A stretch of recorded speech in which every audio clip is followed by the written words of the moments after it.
Can I say? I mean, I think they stepped up at the end and made the plays they needed to make. I mean, Julius has made several big shots against us in both games. Probably the third or fourth shot he's hit like that down the stretch of a game, and we have to be, stronger defensively to guard against, possessions like that. I thought, they did a good job, rebounding the basketball. I thought better than they did in the first game. They out-rebounded us this game. Had some big offensive rebounds when they needed them the most. And we have to do a better job of making sure that we don't give up the second and third shot attempts. And, we didn't do that as well as we needed to, especially in the second half. They had a couple of huge rebounds. And not necessarily that final sequence, but maybe from the 2-minute mark to the 1-minute mark, you kind of alluded to it. They held possession for a long time. That seemed like the critical point of the game. Exactly. And it was just them getting the ball. We were getting stops. It was just them getting the ball back. They even missed some free throws down the stretch, which gave us even more opportunities. But they were able to, retain possession. And that's difficult. The clock is still ticking, and we're still in the same position. So that was challenging for us. I thought our guys still battled and tied it up. Showed a lot of character in doing that. But then it left them with the last possession. And like I said, a young man, a fifth-year senior, he steps up and makes a huge play. So like you said, you guys tied it up. What are you saying to your team after getting two great defensive possessions? Now in the inbound the ball, what do you tell them going into the next possession? Well, we told them, at that time out, it's about scoring a stop. And we got the score. And then we need to get the stop, and we just didn't get the stop. Those are plays you've got to make in that situation. Some that we've taken pride in here, and so it's difficult for us to to lose on somebody scoring for the game. That's not what we want. That's not what we want. And so that's what we talked about. We talked about the last possession, how we need to guard that, better going forward. Coach, in the closing minutes, you talked about the offensive rebounds. I saw Michael Durr was on the bench until like the last few seconds of the game. Was there a reason? Was it because of the foul trouble, or? No, it wasn't foul trouble. We had him on the bench largely because the team that we actually were making the comeback in, was the team that was stayed in the game right there. So the guys we had, Taylor was at the 5, and so be able to spread them out like we were able to do, and it generated offense for us in that situation. So, we went with that lineup, but we felt pretty much size for size. Taylor's such a good athlete; he matched up with their big, and then our wings match up well with Davenport, and our guards match up well with Julius. So we didn't have a real big size advantage. What we didn't do is we didn't our attention to detail. We didn't execute it well. What we talk about, how we box out, who does what. I didn't think we executed as well, and that left the lane for Davenport, who was the one who got the rebound, the offensive rebound, the free throw. It wasn't a big guy. It was a wing player, and so it's no way that should have happened if we were in the right position. You guys have lost 11 games this season, 9 have been by single digits. A few of them now down to the final possession. How hard is it to win those games? Well, no, it's difficult. They're all hard to win, even the ones that aren't one possession or two possessions. At this level, every game is very difficult. Everybody has good players. Everybody has really good coaches. So we know it's going to be a dogfight all the time when we're on the floor. What we have to do is we just need to step up and make the plays that we have to make. The games we've won, we've stepped up and made those plays. The games that we have not won, we've just not stepped up and made the plays that are there for us. Because we had plays in this game, as that were there for us to step up and make, whether it's the rebounding, whether it's offensively, whatever we're executing. We have the same opportunities as the other team, or we wouldn't be in that position if we didn't have those same opportunities. We need to step up and make those plays. Your team forced turnovers, but maybe you didn't score enough points off of those turnovers. Is that a moment right there? Exactly. Those are those plays, and then we look at the last possession. It's a one-possession game. They make the last play, or last game something similar. But it's all those possessions, like I said, we turn you over 15 times. Last game, 24 times. So we need to capitalize on those situations. Those are all possessions that we're gaining, extra possessions we're gaining, but we need to capitalize on. That's why we need to step up and make the plays and reward ourselves, really, for that type of effort. I mean, the effort's amazing. We got to reward ourselves. Go back to that Memphis game. How did that end there? What were you hoping was going to be that last play? Well, we knew we were going to get fouled. So it's a matter of just holding the basketball until we get fouled. I thought we got sped up for no reason. I thought we just got sped up. We were young. We got sped up in the situation instead of just catching the ball, catching and facing, holding it, letting the people foul us. We were moving the ball around a lot and fast for no reason, because if they want to let it run out with me just holding it. And then if they foul, I go to the line. Every single guy that touched that ball, 4 guys touched that ball in that last possession. 4 guys on our team. Not one of them is really under like an 80% free throw shooter. So whoever had the ball, just hold it And it's ironic, we had worked on, in-game situations on Tuesday. And, closing the game out. And the things we always say is, 2 things we got to do. Take care of the basketball, and just make free throws. When you have the lead like that, you'll be fine. And so we didn't take care of the basketball, and that led them to a, live ball turnover. It's hard to guard live ball turnovers. They're just out and running for layups. And so that's where, we discussed that, and that's what happened toward the end of the game. I thought, to be quite frank, I thought DJ got bumped at the end. I mean, they were trying to foul. I thought he got knocked around a little bit. But refs usually aren't going to call that. I mean, at the end of the game, they're going to kind of let you play through a lot. And, we just need to be stronger with the basketball.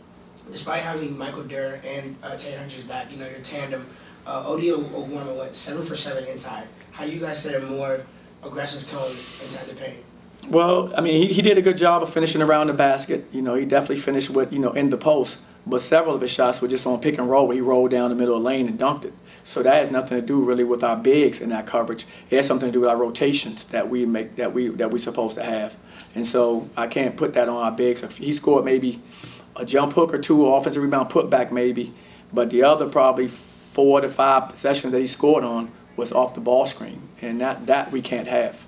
Durr led the team in scoring with 15. Was it good to have him back in a full go situation? No, it's good to have him back. As always, you're inserting a new guy in the lineup. That means your rotations and things are changing with like Lahat and with Silla. And some things with our perimeter guys, some things are changing because Ty was hurt, so Ty couldn't go today. So now that brings PJ more into the picture, and Suggs, gave us a lot. So those things are going to happen whenever you have guys returning from injury. And so we're just getting back in the rhythm with that for sure, like we did when DJ finally got back. And now we're doing the same thing with Mike. But that's going to happen. Like I said, our best basketball to me is still ahead of us. I'm a believer in our team and our group, and we have to keep on fighting, and then we have to make it happen. And that's just how I look at things. Like I said, I'm not a pessimist, I'm an optimist. I think if we're in all these games, we have a capability of winning all of them. And that's the thing. I think we're a dangerous basketball team. We just have to hit stride. What's Ty's injury? He has a toe injury, like turf toe type of injury. So it's tough, and that's one of those injuries that as soon as you feel better, you stub it again, you're right back in square one. So he's battling through that, and he's getting better, but he's not at that point where he could have played today. It felt like, from my perspective, when Durr went to the bench, they attacked the paint. They had a couple dunks when he was on the bench. He'd come back and they'd have some opportunity to score in the paint, but it wasn't as nearly as much.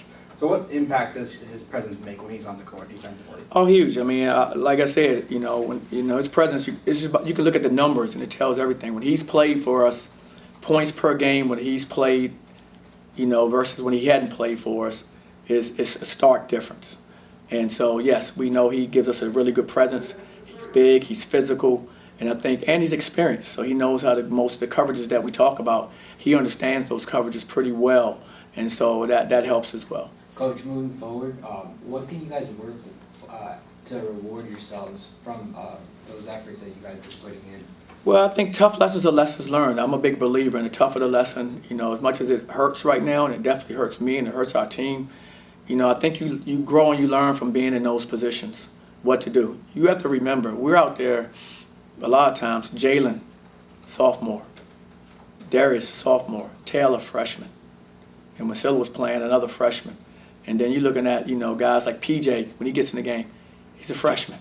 So we're out there in some cases, and it's just a tough learning experience, but you can't avoid some of that with those guys. You're hoping that your upperclassmen can, step up in these situations and make sure that we kind of keep everybody poised and doing the things we need to do.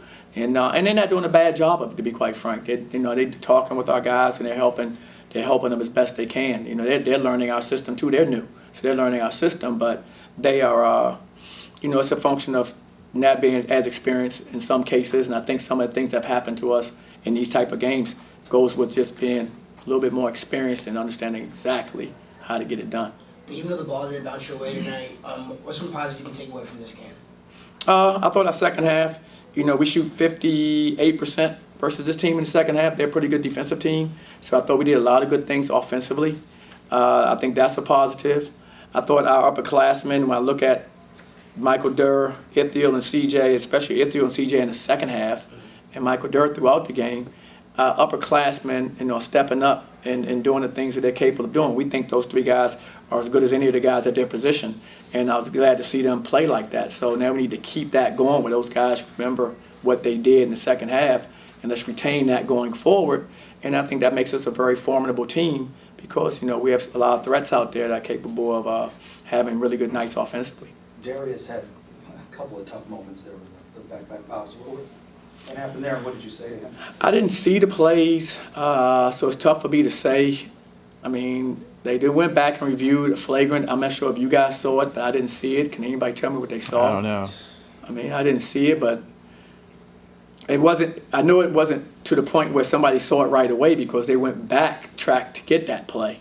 So it wasn't something that was that egregious where it was obvious everyone saw what happened. So I don't know and can't really tell you. And then the technical, it's just, one word versus another word. I mean, I didn't say but X, Y, and Z, and I got teched. So I'm not sure if, the ref may have said, don't say anything else to me. So next time he says something, he got a technical, or, I don't know. I mean, I don't know exactly because I wasn't there in that conversation to understand exactly what happened. But it was difficult because both of those plays we had momentum, and all of a sudden they're going to the free throw line and they're getting the ball back. So you're getting 6 points, potentially 7 points or so, depending on if you hit a three in that possession, and the ball back. I mean, that's a tough. All of a sudden that lead balloons from 2 points or so to like 9. 8 or 9, and that's to our kids' credit, we didn't let it dissuade us from still playing hard, and we fought our way back. You sat him for a while there after that. Did you need him to regain his composure?